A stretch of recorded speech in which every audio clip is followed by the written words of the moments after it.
দিদিমণি সবাইকে কিনে নিচ্ছে তো।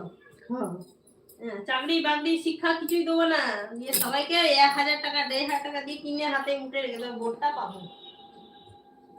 এই তো দেশের অবস্থা, শিক্ষা ব্যবস্থাটাকে ধ্বংস করে দিল।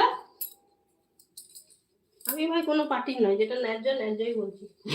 হ্যাঁ, আমি পার্টি ফাটি তো করিও না, কাউকে দিয়েও করি না, করবো না। যেটা অন্যায় যে পক্ষই হোক বলবো সামনেওয়ালাকে, সে যে যাই কোনো করুক আর যাই করুক।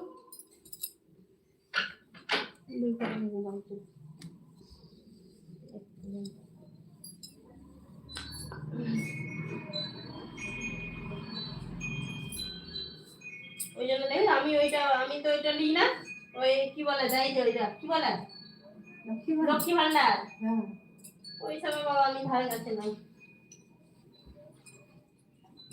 সংখ্যা বাড়িয়ে লক্ষ্মী ভান্ডার ভান্ডার যত ভান্ডার পাচ্ছে, আমাদের টাকা আমাদেরকেই দিচ্ছে। হ্যাঁ, ওটা জনগণের তো টাকা, ওর বাপের ঘর থেকে টাকাটা দিচ্ছে বলে